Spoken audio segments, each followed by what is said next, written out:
Hey everyone, it's Carter, and welcome to this episode of Making It Up. This is my conversation series where I focus on other writers and we talk about the craft. And at the end, we make up a really cool short story together. And today, I was excited to have on a guy I know a little bit, and I've gotten to know, but I've been wanting to talk to him more. I had on Allen Eskens, who his debut novel back in 2014, The Life We Bury, just was a phenomenal hit. And he has since published about a book a year after that. He's very prolific and he writes mysteries, thrillers, but as he describes in his, in our conversation, he kind of writes, all his books are kind of on a spectrum of the mystery thriller genre. Some are leaning more towards literary. Some are a little bit more action oriented or plot oriented. So Allen, I knew he got pretty well known very quickly with his debut novel, and then he was kind enough to blurb Mr. Tinder's Girl for me. So we read that, and so that's how I got to know him a little bit. But what was fascinating talking to him was hearing about. He talks a lot about the hero's journey in writing, but his own hero's journey to actually get to be a writer is pretty, phenomenal. And he's very meticulous and is a tremendous student of the craft. And to hear, the time he took while he was working as a lawyer to study writing, it was a 2-decade process. So his craft is very well honed at this point, and now he's fortunate enough to be writing full time, which is always a great thing to see. So I really enjoyed talking to him. His newest book, which just came out in September of 2021, is The Stolen Hours, and it looks tremendous. This is my conversation with Allen Eskens.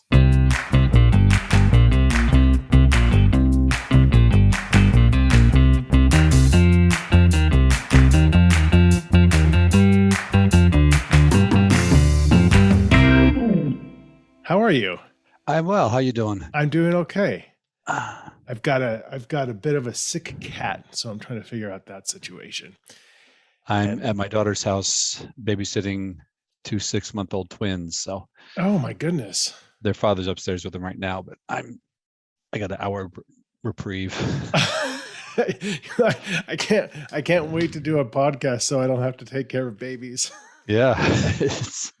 Are you having flashbacks of how hard it is? I mean, you're not there all the time, but no, my daughter was easy, and it was just one child. Well, sure, yeah. These twins, yeah, one's quiet, the other one's fussing, and then you get that one quiet, the other one's fussing, and wow, twins. Well, congratulations. Thank you. That's exciting. Is your hair long now? I saw the picture of you on your website. Yeah. There you go. I'm like, that looks good. Thank you. Yeah. I mean, I've had long hair for quite a while now, but like I saw your picture, I'm like, oh, Allen looks kind of badass. I've been wanting to grow my hair long, and as an attorney, it was just like, no, it's just, there's this middle stage where I hate it. But yeah, once I get past that middle stage, then I'm okay. But so with COVID, I had an excuse. That's right. You didn't go for the 8-foot long beard. You just went for the longer hair. I let my beard. The book I'm writing right now, my character has been at a cabin for 3 years, hasn't shaved, hasn't cut his hair. So I did let my beard and hair both grow for about 8 months or so, and then the beard was just too much. You're like a method writer.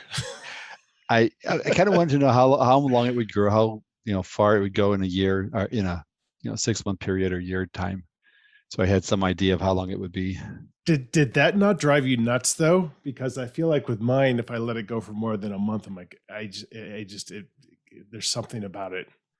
Again, there's this middle stage where it just feels thick and gross, and once it got past that, it was fairly big, and I just kind of forgot about it. Yeah, nice. So you were productive during COVID. I was looking at your the releases, and you are definitely, since 2014, a book a year dude. With the exception of last year, yeah. With the exception of last year, so was that just coincidental, or were there any delays, or that's just how the timing worked out? When Nothing More Dangerous came out in 2019, I wanted to take some time off because that one was kind of a special book for me. So I took a year off, and I dabbled in screenwriting and some other stuff, and so I have some stuff out there right now that I'm trying to pitch and get sold, but I'm back to writing novels now until that happens. How did you make that transition? Because I guess, had you done it before? Because when I look at screenwriting software and screenplays, it's such a different structure, and it seems to me like it would be very hard for me, I think, to do it, just because it's just dialogue. I think that studying screenwriting, I've been studying it for several years now. I think it's helped me as a novelist, especially in my dialogue. But it's a lot of the same things. It's a lot of the story arc, the character arc, the basic 3-act structure, the hero's journey, all that stuff. But the difference is when you're writing a screenplay, it's visual and it's dialogue, and the visual is just here's what the scene looks like at the beginning of the scene. Exterior, park, evening hours, whatever, and fall leaves falling from the trees. Boom, you're done with the scene. Now you go into the dialogue and the back and forth. So it's very dialogue intensive. Yeah. But like I said, I think it's helped me in terms of being a novelist as well. Well, I want to dig into your background a little bit, but first I want to ask you about, you mentioned kind of 3-act structure, hero's journey, character arcs. When you're writing a novel, are you very cognizant of those kinds of things? Or is it just like, well, yeah, I know my character needs to change by the end? Or is it really like, here's a classic structure and I need to really make sure all the pieces are falling into it? It's sort of like being classically trained in something, because that's where I come from. Mm-hmm. That's what I like doing. So if I were, trained in ballet, I probably wouldn't want to go square dancing. However, when I write a novel, there's some things that are very important to me. One is the pathos of the story, the theme of the story. I want my novels, even though I write mysteries and thrillers, I really want them to carry a message that goes far beyond solving the crime. So I outline my novels with that in mind. To give you an example, my debut novel, The Life We Bury, the mystery part of it is college kid goes to a nursing home, and he's going there for a college assignment. He has to write a story about somebody, and he doesn't know anybody in the city of Minneapolis. So he goes to this nursing home to find a subject for this assignment. That simple. But he meets a man there who is dying of cancer, who spent 30 years in prison for murder, and gets pulled into this 30-year-old mystery. So I outline that mystery plot completely from beginning to end. Here's how the twists and turns go. Then I wrote a second plot line. What's the deeper character story here? Well, this kid's running away from home to go to college. He's running away from his responsibility for his autistic brother. It's basically the Glass Menagerie starting at the last scene, where the last scene of the Glass Menagerie, this guy is lamenting having left home. My story begins with my protagonist leaving home and leaving behind this autistic brother. And I outline that from beginning to end, so that that could be its own novella if I wanted it to be. Then I weave them together. So it's very important to me that this character arc is there. Wow. And that's kind of why I write the way I do. So I don't write a single protagonist series where I have a protagonist go from story to story. Right. I have different characters that I pull as their secondary characters in The Life We Bury, then become primary characters in later novels. And I like doing that so that I have this ability to do this character arc for them. That's a marked difference, I think, between the two of us, is because I'm not classically trained, right? So I started writing accidentally, for lack of a better word, and so I'm more like the guy who self-teaches guitar and just doesn't really play it like structurally well, but I'm like, okay, does this sound good or does this not sound good? And over time, you just kind of, and I totally agree with what you say about pathos. I actually just gave a talk last night and talking about the things that I've learned from writing over the years, and the emotion of the story is more important than the plot or the character development. I'm wholly convinced of that, because to your point, the solving of the mystery, readers want that, but that means it's just a mystery. There's a million mysteries out there. What is the emotional connection of that book? How do you have it so when somebody's done reading your book, they're thinking about that character for a few days, almost like they lost a friend? And that's a very hard thing to do. But if you can make that connection and really garner that empathy, then, you really strike a nerve, I think, much more so than just and when I say I'm classically trained, I started writing in 1992. I wrote my first short story, having never taken a class in writing. I read books is what I did. Yeah. So I'm not, I didn't go through it. I technically have 3/4 of an MFA degree. I entered the program, took the classes I wanted to take. I was kind of pick and choosing, I need to work on dialogue, so let's go to this class on dialogue or whatever. And so, but you'd be surprised, every story you've watched, read, listened to will most likely have that hero's journey arc to it. And so you've grown up with that. And so there's something about that that's innate in how we like to hear and tell stories. So even though you haven't read Joseph Campbell's Hero with a Thousand Faces, or you may or may not have, but a writer who hasn't read that still innately understands that character's that arc of the hero's journey. And do you ever when you're writing fight against not type but structure a little bit, in the sense of like, maybe I know how this should end and how it probably needs to end, but what if I ended it this way? And maybe that's a little darker, maybe that's less satisfying. And maybe it's not even something I would like to read, but there's that kind of, do you have that sense of like, I want to try this and see what it looks like? Oh yeah, I've killed my protagonist before. Yeah, me too. I wrote a novel and it was in the works. It was in the hopper to be published later that year. And I went to Thriller Fest, and one of the panels I was watching, the question came up, should you ever kill a protagonist? Panelist after panelist, no. And I had just written a novel where I did that. It's like, I disagree. I think you should. Totally. But you can't just willy-nilly kill. I didn't just willy-nilly kill a protagonist.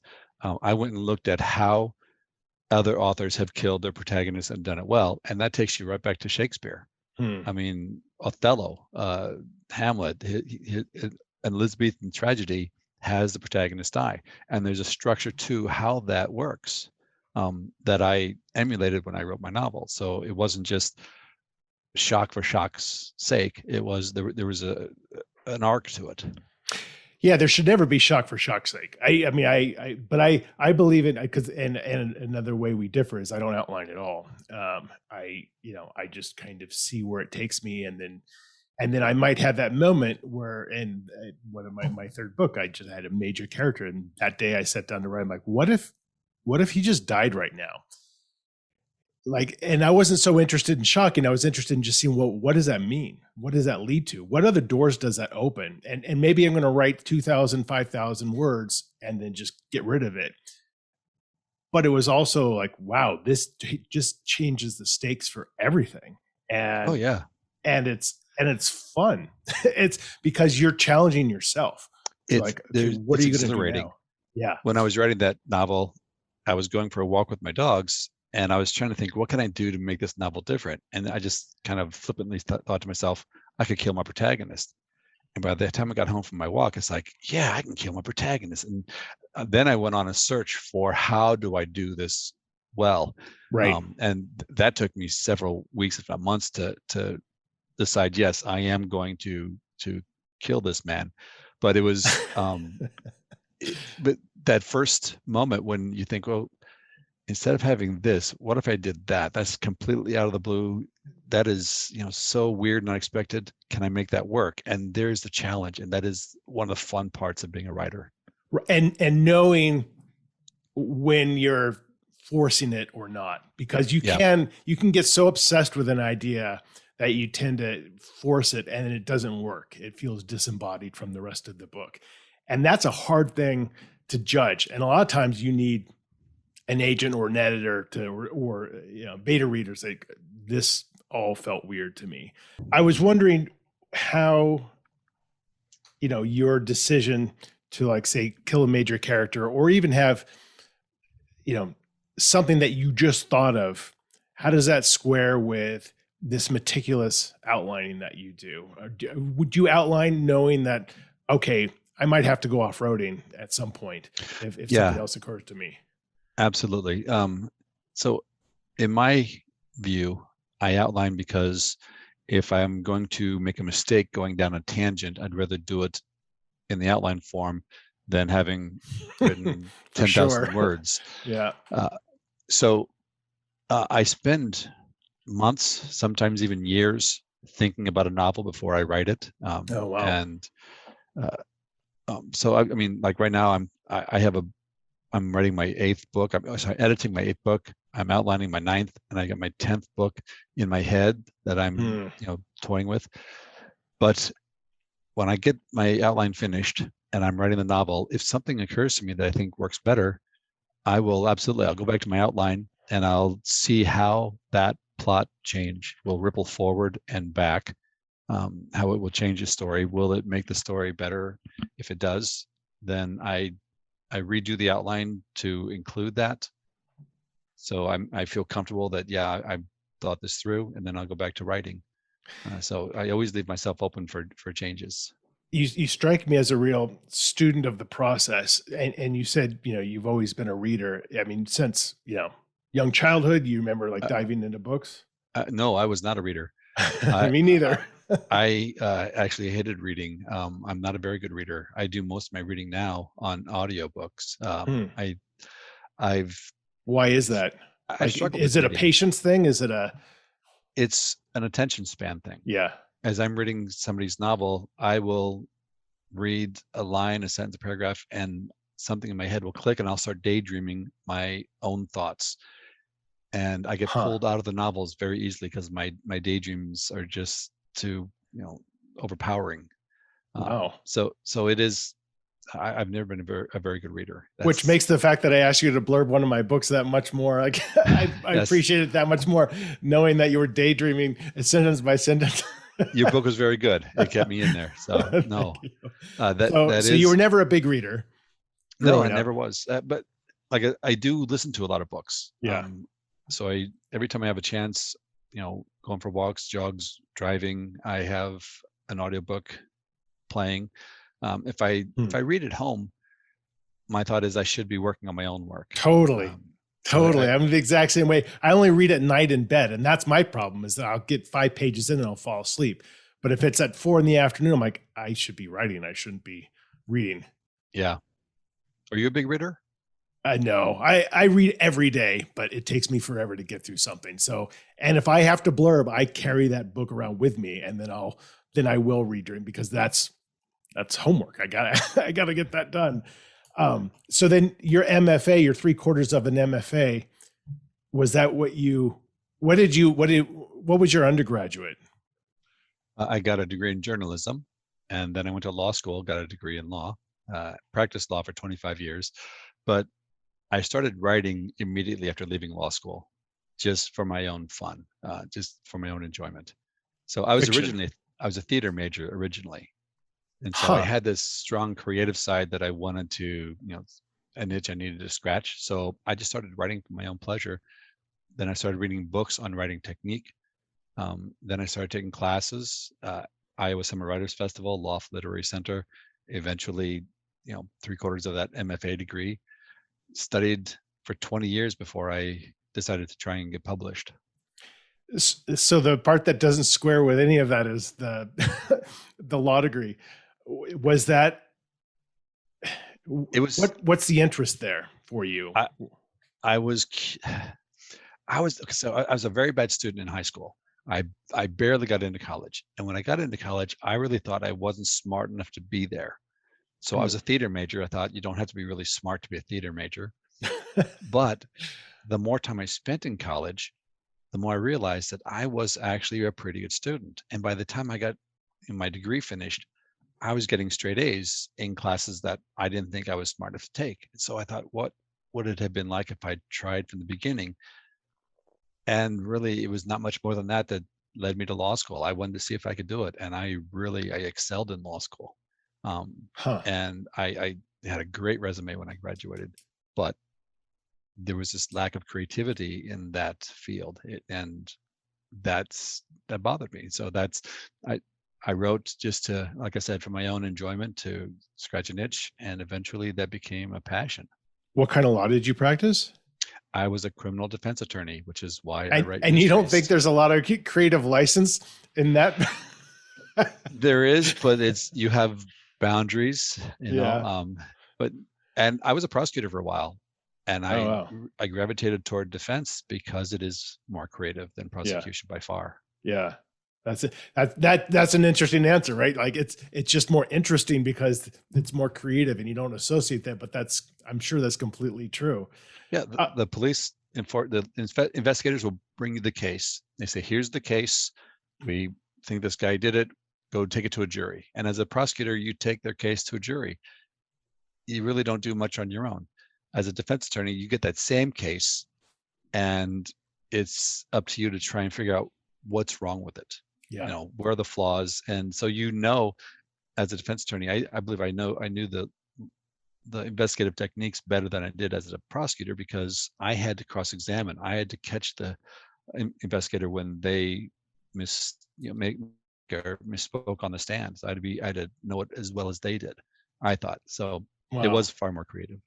And when you sound very meticulous about your writing and the preparation. And I mean, going so far, it's like, hey, I studied this for 20 years before I actually decided to pick up the guitar and strum a chord.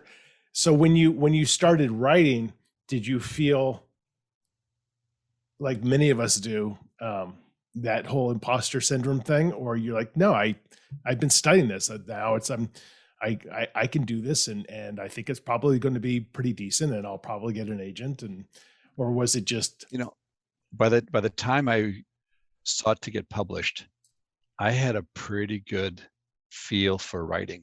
Yeah. There's this hump you get over where on the early side of the hump, you're thinking, I don't know if this is good or not. And there's always a self-doubt of, am I doing this right? And at some point you reach a turning point where you think, I know what I just wrote is not very good. And I know what I wrote yesterday was good. And it's that ability to discern, this is good and this is not good. And then you look at what's not good. Why is it lacking? Where are the mistakes? And because of all that studying I did and understanding, profluence and dialogue and pace and all this stuff, you can look at what you wrote, and this nagging thought of there's something wrong with this, but I'm not sure what. You can look at that and say, okay, I think I see what's wrong with this. And so by the time I was ready to publish, I felt pretty confident about my writing skills, but also I, in a way, didn't care. Mm-hmm. I had a career as a lawyer. I wanted to write and write well.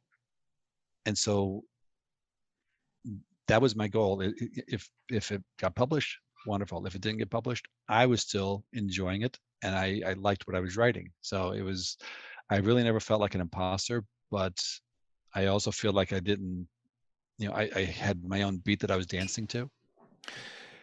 Yeah, which is important because that usually signals that it's going to be, a unique work rather than something that's by template. and the whole idea of not knowing if it's good or not, I think you get to the point where you can look at that on a page by page or paragraph or, scene break, whatever. I still struggle with, is this book any good? Like, I'll be 3/4 of the way through it. I'm like, I'm not sure. I know there's parts that need work and parts that I love, but overall, how is this going to sit in somebody's gut?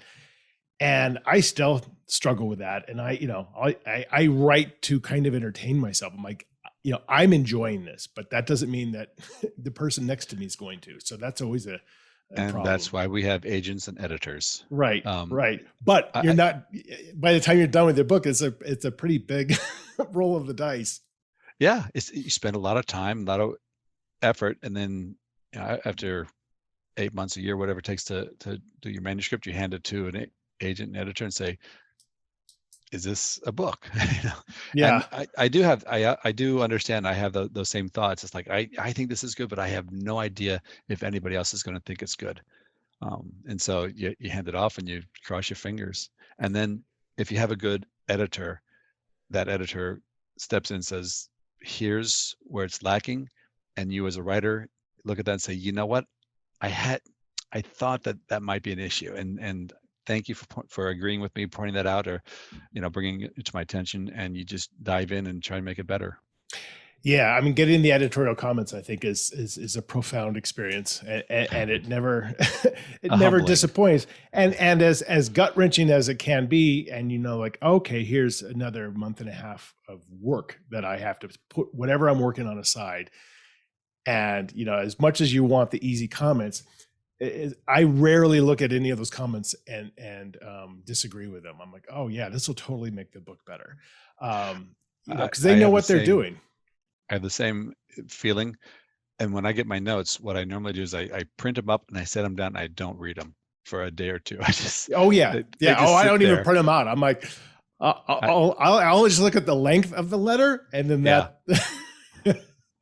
But my editor is great because she always starts with, maybe most editors do this, I don't know. She always starts with like, let me tell you what I loved about this. I'm like, okay, cool. Yeah, that helps. That does help. Unfortunately, that part's usually the shortest part of the letter. But oh man. So, and then you write The Life We Bury, and that was your first novel, like the actual first novel you physically wrote, or just the first one you published? That's the first one I published. My 6th novel, Nothing More Dangerous. I worked on that for 20 years. That's the novel I worked on while I was learning the craft. Got it. And at the end of 20 years, it wasn't ready, and I was too close to it to see what was wrong. So I put it aside, wrote The Life We Bury, and that became my debut novel. That's interesting that you were able to go back to it. Was that something you just couldn't let go? It was something that I knew that I would publish, whether someone did it for me or I did publish it myself, because it was a very personal novel. And it was like, if I live long enough, this will be on store shelves somehow. I was obsessed with it. Why? Like I said, it was the story that I became a writer to tell. It's about a 15-year-old boy growing up in Missouri in 1976, which that was me, who is racist, but doesn't understand that he's racist. He doesn't see that his notions of us and them are bound by this strange cultural construct of racism. He thinks that's just the way things are. Mm-hmm. And he has no other context. He doesn't. And so in the novel, a Black family moves in across the road from him. He lives on a dead-end gravel road out in the country. And he befriends their son. And it is through this friendship that he starts seeing himself and in a different light, and seeing his notions of us and them in a different light. So it is a mystery, but the mystery is really a thread to link different aspects of the plot together. It's not the centerpiece. It's not a story about, be all end all, we got to solve this crime. It's about this kid. It's a coming of age story. And so it was very personal to me to write that. And because it was set in 1976, it kind of doesn't matter how long it took to get published, because you're not having to go back and rework anything necessarily. Exactly. Wow, that's great. Do you are, so that's a little bit of a different book. I mean, would you say that there's I know you write standalones, as do I, but would you say that you're, between your agent and your editor and your publishing team, that they say, okay, well, this is an Allen Eskens novel. This is how we define that. And if there is, would you say that this 1976 book didn't quite fit in that? Or are you are you like me, kind of unlabelable, whether that's a good thing or a bad thing? I see my writing as being kind of on a spectrum. So when I read about Joe Talbot from The Life of Barry, I think it's a very even mix of character and plot, character and mystery plot. Where when I read about Max Rupert, I've got 3 novels for Max Rupert. It's a little more plot, but there is still a very strong character aspect to it. But it's a little more plot driven. And Nothing More Dangerous is more of a literary novel with a mystery aspect. So on the spectrum, Nothing More Dangerous is my most literary piece. Yeah. Joe Talbert's novels are in the middle, and then Max Rupert's are a little more plot driven. So I don't know that there is people identify me most with The Life of Barry because that was my breakthrough novel. And so it's along the lines of The Life of Barry. So I don't think that people thought it was outside of. I got no reviews or comments saying that you should be writing more mysteries or thrillers. I think that right, people understood. Right, and within the realm of mysteries and thrillers, I don't believe in the rules of like it's got to have this and it's got to have that. When I think of a book, I think about, when I sit down, like, I don't know what this book is about, but I know the tone. This is going to be the tone, the emotional tone, and the actual tone for this book, and I write to that. And sometimes that tone is breakneck. Sometimes it's horrifying, and the chapters are very short, and there is a lot more plot. And sometimes it's when I get worried is when I'm I want to take my time with this character. I don't even know if this is a thriller, but I'm interested in this person. And then you're halfway through and you're like, I know this isn't moving very fast, but I love it. But what's going to happen when I turn this in? I'm going through that a little bit right now. So there is some self-doubt. I love the story, but I'm a little scared about what the feedback is going to be. So you've had this a little bit of a hiatus and you transitioned to screenwriting. Did that serve to kind of fuel your novel writing interest, or did you really enjoy kind of the break from it? It's nice to have variety, is how I'd put it. What I did was I had this idea. So Max Rupert has 3 novels, but there's this arc over the 3 novels of his character, where he goes from a Boy Scout in the first novel to questioning that aspect of his character in the second novel to facing his darkest nature in the third novel. And I wanted to write a pilot and a Bible for a limited series with that arc in it. And so I basically took my 3 novels and rewrote them so that they would have a single plot line. In the novels themselves, they have different villains, different plot lines, but the arc is there. But I wrote a pilot and a Bible with a single villain, a single plot thread that I think is really good. And wow, it'd be nice to see it go someplace. But I woke up with this weird dream one morning, and again went for a walk with my dogs. By the time I got back, I thought that would make an interesting comedy. So I wrote most of a comedy screenplay, and I'm not a comedy person, but it was just a break from what I normally write. And it was fun to play around with it. How are you learning? Not only, I understand how you're learning the actual structure of the writing of teleplays and screenplays, but how are you learning what do I do with this now? Who do I talk to? What are, how does the the pitching process work for a screenplay? I am fortunate that I have a literary agent who they have a sub agent who does film and TV rights, and so I have them that I can say, would if I did this, would you take a look at it? And they said yes. So I did it. I gave it to them. So now it's in their hands, and I'll wait to hear to see if there's any interest out there. Wow, wow, that's fascinating. And now you're knee deep back in novel writing, and you're just absorbed with it. Yes, I have more books to write than I have time to write. I have all these ideas that pop into my head, and it's like, okay, take your time. Let's just do one novel a year, and don't push it.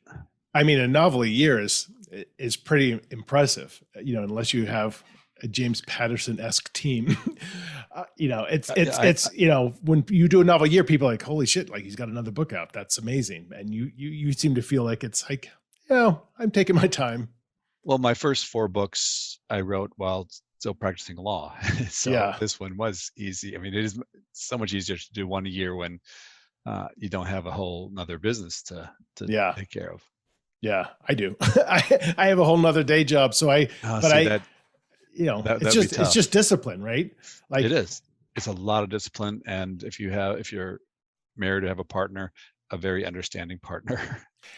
Yeah. I mean, and for me, it's 45 minutes to an hour a day. I mean, that's all I need, but it has to be 7 days a week. I mean, it's non-negotiable.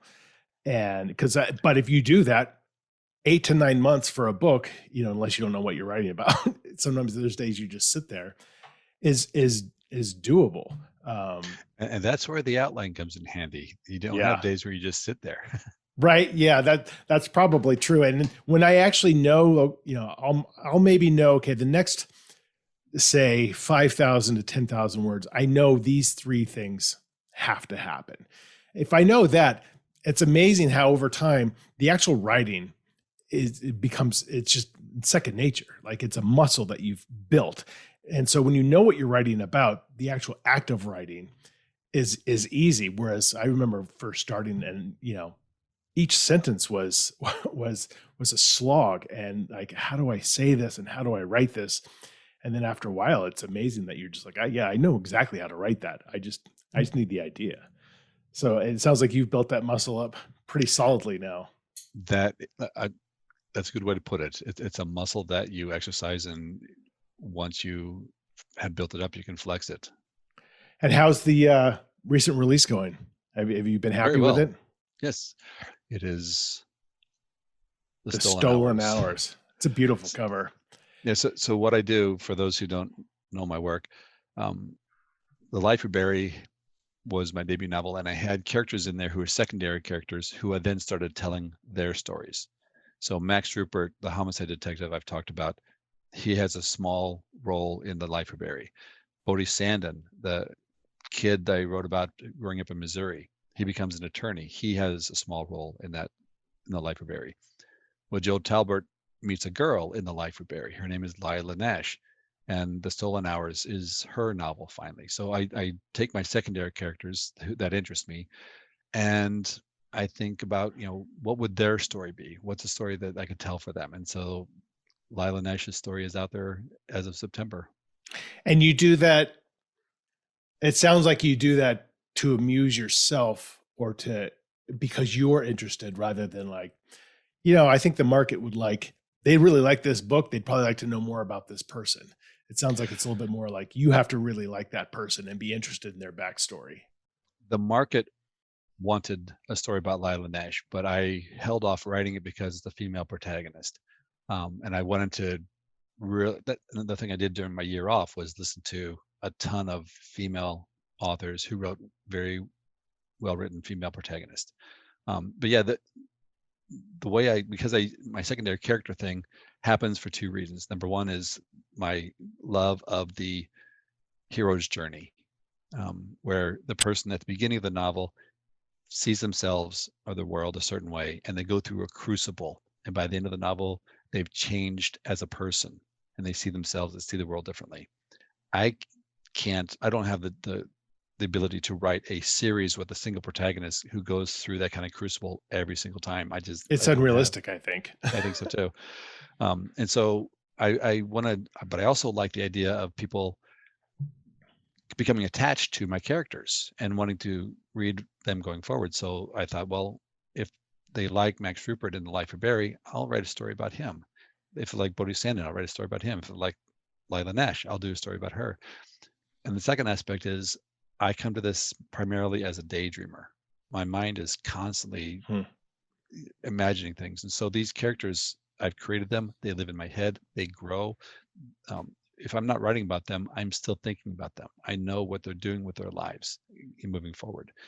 So my last Max Rupert novel, The Deed Brick Descending, was 3 years ago. He went to his cabin up in the North Woods of Minnesota to kind of sit in the corner and think about what he'd done. That 3 years later, I'm writing the next book. He's been sitting in this cabin. He's got long beard, long hair. He's become kind of a hermit. And so I pick up where his life now is because he's been living in my head for 3 years. So these characters are all up in my head, living and going forward with their lives as I'm writing other stories. The key to it all is daydreaming, isn't it? That is schizophrenia. I'm not sure what it's. Well, so we're going to do a quick storytelling, and then I'll let you get back to the 6-month-old twins. Yes. So this is my favorite part, where we pick a sentence from a book and do a quick storytelling. But so normally I just kind of pull down 3 books from my bookshelf, and I got this nice package in the mail the other day from the ill-fated BoucherCon, because it got canceled, but they still sent the books to everybody that you would have gotten your bag. So I'm like, I'll use these books for Allen's interview. So these are the books that were in the bag that I received for the canceled BoucherCon. Call Down the Thunder by Dietrich Kaltis. Tell Me No Lies, Shelly Noble. Dog Island, Philippe Claudel, and Sandra Brown's Blind Tiger. So choose one of those BoucherCon books. Let's go with a lesser known. The second book. The second book was Tell Me No Lies. That's the one, yeah. By Shelly Noble. A Lady Dunbridge mystery. So pick a page between, let's say, 1 and 400. Let's do 271. Okay. And then a sentence between, say, 1 and 5. 1.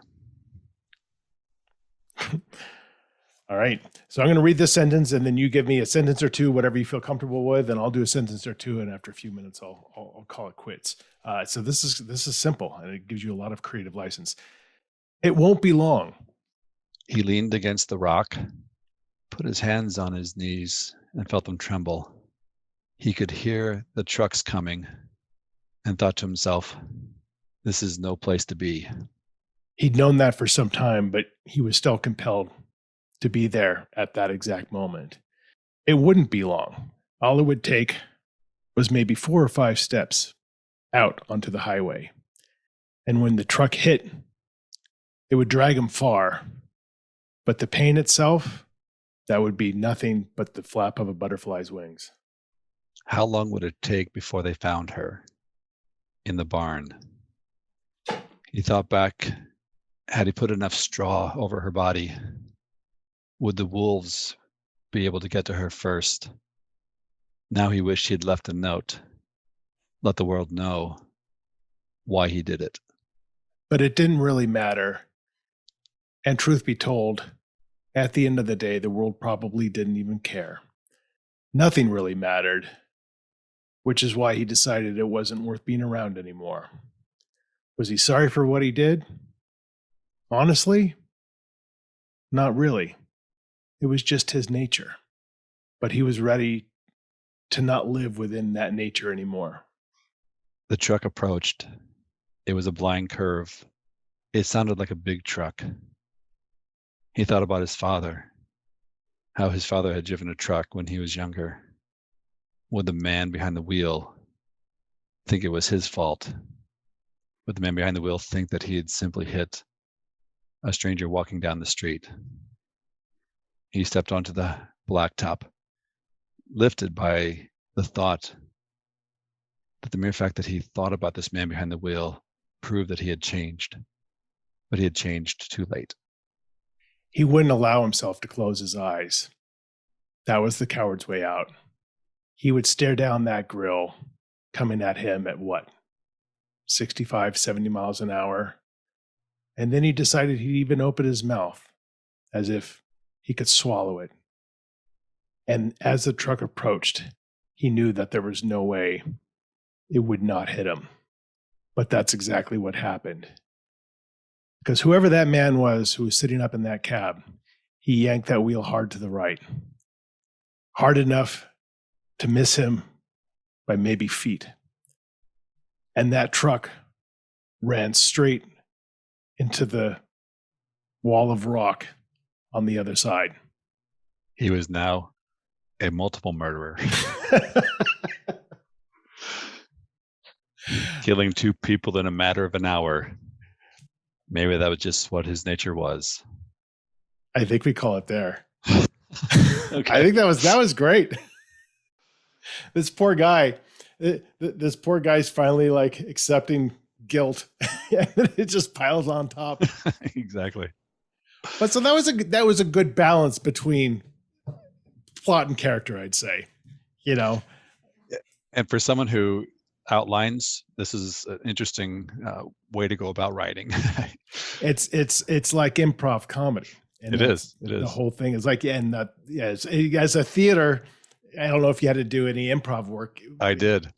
And the whole yes and, right? Like you accept whatever is given to you and you build upon it and you don't deny any of it. And it's great when you kind of have a mind meld with the other person. You're like, I don't totally know where you're going, but I get your tone. And you can kind of just all of a sudden be in that same place together. And it's different for me every time. I've had some people who just really aren't comfortable with it, and some people who just like, wow, like I could totally see this as a book. So it's always interesting to see where it goes. Well, now there's a plot for a book out there. That's going to be in your head for 5 years. It's gonna be, exactly. That's how it happens. Something that simple. Well, listen, man, first of all, it was nice to see you and to talk to you. It's been a while. I know we don't know each other that well, but I've always enjoyed our conversations together, and fascinating to hear about your growth and your desire and your passion for writing over the years and how that ultimately manifested into the success you're having today. And I think it's very inspirational. And I know people who are going to either watch or listen to this will probably take a lot out of that, and probably not want to take 20 years to write their first book, but knowing that you can become a student and then ultimately master the material. Yeah, it was just a matter of, I had a life already where I had a career, and I wasn't in a hurry, but taking that time to find my tools for my toolbox is how I think of it. It really helps. So now, like you said before, there was a time when, how do I put these words together to convey what I'm trying to convey? Well, now you have these tools after doing this for a while. It's like, yes, I know if I can do this, this, and this, and it'll work. But and ultimately, though, it all boils down to your passion for it, right? Because you you did all the homework, and you wouldn't have done any of that homework if you didn't care. It all goes back down to your daydreamer nature. I want to take this daydreaming, and how can I present that in the best possible fashion, to everyone outside of my head, and study how to do that. As Rainer Maria Rilke wrote in Letters to a Young Poet, ask yourself in your most solemn moments, must I write? If the answer is yes, you are a writer. Oh, I love that. That's great. Okay, well, no better way to end the episode then. But and congrats again on the grandkids. And thank you. Good seeing you. I hope to see you in Minneapolis. All right, buddy. Take care. Take care. Bye. That was my conversation with Allen Eskens. He was great to talk to. We really, I think, got a lot into the weeds of the act of writing and plotting versus pantsing, and just the craft itself. And it was a great conversation for me. I really enjoyed talking to him, and I thought the story that we made up was beautifully dark. I could really see that going a few more places. So That was fun. If you want to know more about Allen, just go to alleneskens.com. If you want to know more about me, subscribe to my newsletter, which I would appreciate. You can just go to carterwilson.com. That's it for now. More episodes coming out soon. In the meantime, thanks for watching. Thanks for listening. Take care.